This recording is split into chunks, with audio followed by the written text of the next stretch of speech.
नेहमी ना त्याच एकसारख्या भाज्या खाण्याचा खरंच खूप कंटाळा येतो. अशा वेळेला वाटतं की काहीतरी नवीन, वेगळी, चटपटीत अशी भाजी बनवावी.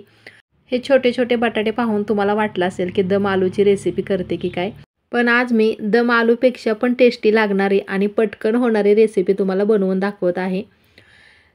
चला तर मग वेळ न लावता याची रेसिपी पाहूयात आणि विनंती आहे व्हिडिओ स्किप न करता संपूर्ण पहा.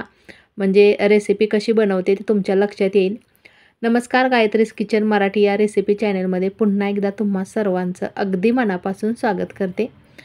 तर इथे मी छोटे-छोटे असे बटाटे घेतलेले आहेत. त्याची सगळी साल काढून घेतली बटाट्यांची आणि बटाटे आता पाण्याने धुवून घ्यायचेत. थोड्या वेळासाठी हे बटाटे असेच मी पाण्यामध्ये ठेवते आणि पुढची तयारी करून घ्यायची आहे तोपर्यंत. तर इथे पहा मी छोट्या साईजमध्ये म्हणजे छोट्या आकाराचे 10 कांदे घेतलेले आहेत आणि कांदा चिरून न घेता फक्त मधून असा कट मारायचा आणि त्याची साल काढून घ्यायची आहे. एखादी रेसिपी बनवण्याची पद्धत जर बदलली ना तर नक्कीच त्याची चवसुद्धा बदलते. आणि अशा पद्धतीने तुम्ही कधी बटाट्याची भाजी बनवली का हे सुद्धा मला कमेंटद्वारे नक्की कळवा. कारण खूप अशी वेगळी पद्धत आहे, नवीन पद्धत आहे. कदाचित मला वाटते की तुम्हाला सुद्धा ही खूप आवडेल.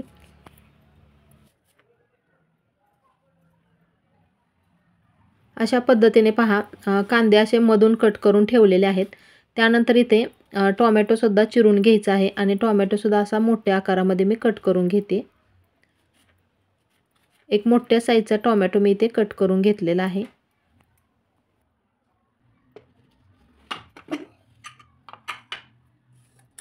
छोटासा कुकर घेतलेला आहे आणि त्यामध्ये हे जे बटाटे सोलून ठेवले होते ते बटाटे घालायचे. त्यानंतर चिरलेला कांदा आणि टोमॅटो याच्या फोडी घालायच्या आणि खूप छान असा स्वाद येण्यासाठी थोडेसे खडे मसाले घालते. तर इथे मी एक दालचिनीचा तुकडा, त्यानंतर 2 लवंग घातलेले आहेत, 4-5 लसणाच्या पाकळ्या घालायच्या आणि 1 इंच आल्याचा तुकडा घातलेला आहे. त्यानंतर हिरवी विलायची असते ना ती अशी मधून सोलून घालायची. 2 हिरवी विलायची घातलेल्या आहेत. 4 ते 5 सुक्या लाल मिरच्या घातल्या. तिखटाचं प्रमाण आपल्या आवडीनुसार कमी जास्त ठेवायचे. पाव चमचा हळद घातलेली आहे आणि त्यानंतर 1 चमचा जिरे घातले. 1 ग्लासभर पाणी घातलं यामध्ये आणि त्यानंतर थोडासा गुळाचा 1 खडा घातलेला आहे. तर यावरती झाकण लावून याच्या साधारण एक 2 ते 3 शिट्ट्या होईपर्यंत शिजून द्यायचं. हे 3 शिट्ट्या झाल्या आणि हे शिजले का नाही व्यवस्थित हे चेक करायचे. तर एकदम मस्त असं व्यवस्थित चांगलं शिजलेलं दिसतंय पहा हे.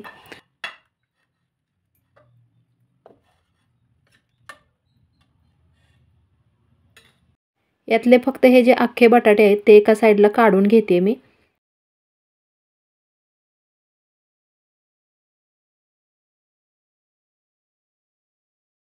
बटाटे सगळे वेगळे एका साईडला यामधले काढून झालेले आहेत आणि हे जे बाकीचं उरलेलं आहे ते थंड होण्यासाठी एका प्लेटमध्ये काढून घेतलं आणि यामधलं हे जे पाणी आहे शिजवलेलं ते सुद्धा भाजीमध्ये वापरणार आहे. यामध्ये मसाल्याचा पण खूप छान असा स्वाद येतोय. हे जे ताटामध्ये काढून घेतलेलं आहे कांदा, टोमॅटो, नंतर सुक्या मिरच्या आणि खडे मसाले, हे सगळं थंड झाल्यानंतर बारीक वाटून घ्यायचे. आणि इथे पहा मी एक भांडं गरम करायला ठेवलेलं आहे. त्यामध्ये साधारण 2 चमचे तेल घातलं.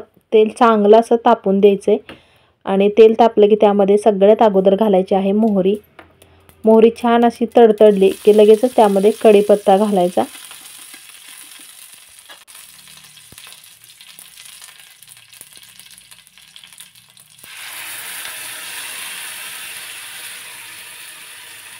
हे जे वाटण बनवलं होतं ते वाटण यामध्ये घातलेलं आहे. ग्रेव्ही यामध्ये घातल्यानंतर थोड्या वेळासाठी हे परतून घ्यायचे आणि शिजवताना यामध्ये थोडेसे खडे मसाले घातले होते. आणखीनच याची चव वाढावी यासाठी थोडेफार सुके मसालेसुद्धा वापरायचे आहेत. तर कोणकोणते सुके मसाले वापरते हे सुद्धा पुढे तुम्हाला पाहायला मिळेल. छान असं याला साईडने तेल सुटायला लागले पहा. व्यवस्थित ग्रेव्ही परतून झाले. 1 चमचाभर इथे मी धणे पावडर घालते. खूप छान असा स्वाद येतो. जेव्हा आपण अशा ग्रेव्हीमधल्या भाज्या बनवतो ना, तेव्हा त्याची ग्रेव्ही किंवा त्यामध्ये जे घातलेले मसाले आहेत ते व्यवस्थित छान असे परतून घेतल्यानंतरच भाजीची चव वाढते. तर इथे 1 चमचाभर मी कांदा लसूण मसाला वापरते. हा घरी बनवलेला कांदा लसूण मसाला आहे. तुमच्याकडे कांदा लसूण मसाला नसेल तर घरगुती आपलं जे काळं तिखट असतं ते वापरलं तरी चालेल. अगदी काही सेकंदाकरिता हे सुद्धा छान असं यामध्ये मिक्स करून परतून घ्यायचे. त्यानंतर भाजीला तिखटपणा येण्यासाठी अर्धा चमचा इथे मी काळा मसाला म्हणजे घरगुती काळा तिखट वापरलेला आहे. तिखटाचं प्रमाण आपल्या आवडीनुसार कमी जास्त करायचे. आणि अगोदर यामध्ये 4 सुक्या मिरच्या सुद्धा वापरल्या होत्या. अगदी थोडासा पाव चमचा इथे मी गरम मसाला वापरलेला आहे. मसाल्याचं प्रमाण जास्त पण नाही घ्यायचं, कारण अगोदर खडे मसाले वापरले, त्यामुळे गरम मसाला अगदी थोडासा घातला तरी चालतं.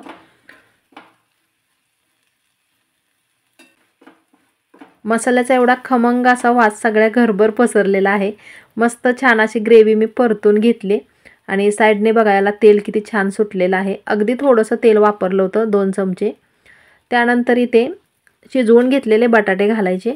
आणि रेसिपी काही अजून संपलेली नाही बरं का, बरीचशी रेसिपी बाकी आहे, त्यामुळे व्हिडिओ संपूर्ण पहा.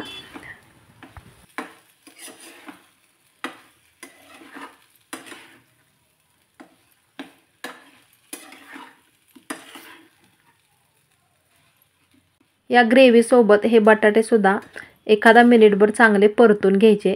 आणि आणखीन एक सिक्रेट मसाला यामध्ये घालायचा आहे, त्यामुळे याची चव दुपटीने वाढणार आहे. तर छान असं हे सगळं परतून घेतलेलं आहे. आणि इथे पहा 1 चमचा भरून मी आमचूर पावडर घालते, त्यामुळे खरंच खूप छान अशी टेस्ट येते भाजीला. हे पूर्णतः ऑप्शनल आहे, तुम्हाला आवडत असेल तर घाला, पण चव खूप छान लागते, त्यामुळे इथे आमचूर पावडरचा वापर मी केलेला आहे.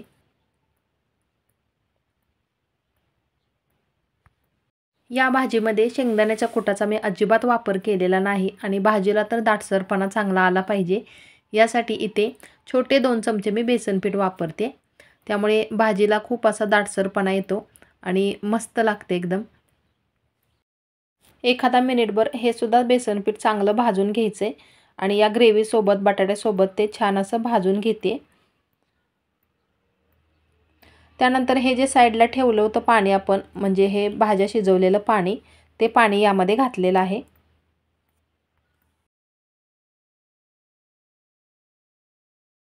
भाजी जराशी घट्ट वाटते, त्यामुळे अजून थोडंसं पाणी इथे घालते मी. आणि जास्त पण पातळ नाही बनवायची, थोडीशी अशी सरबरीतच भाजी बनवायची आहे. यामध्ये चवीनुसार मीठ घालायचं आहे.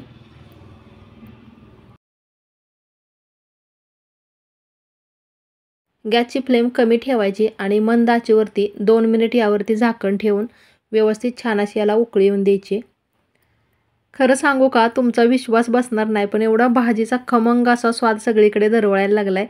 कधी भाजी खायला घेते असं झालेलं आहे. मस्त चमचमीत अशी, दिसायला पण किती सुंदर दिसते पहा. आणि अगदी छोटेसे 2 चमचे तेल वापरलं होतं, तरीसुद्धा भाजीवरती तेल किती आले. आणि शेंगदाण्याचं कूट वापरलं नाही तरीसुद्धा भाजीला दाटसरपणा बघा.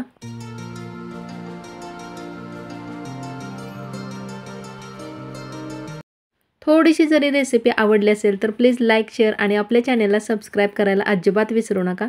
नवीन यूट्यूबरसाठी तुमचा एक सबस्क्राईबसुद्धा खूप महत्त्वाचा असतो. ही भाजी तुम्ही चपाती, भाकरी, फुलके किंवा भाताबरोबर जरी खाल्ली ना तरीही खूप टेस्टी लागते.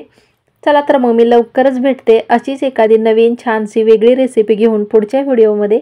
रेसिपी संपूर्ण पाहिल्याबद्दल खूप खूप मनापासून धन्यवाद.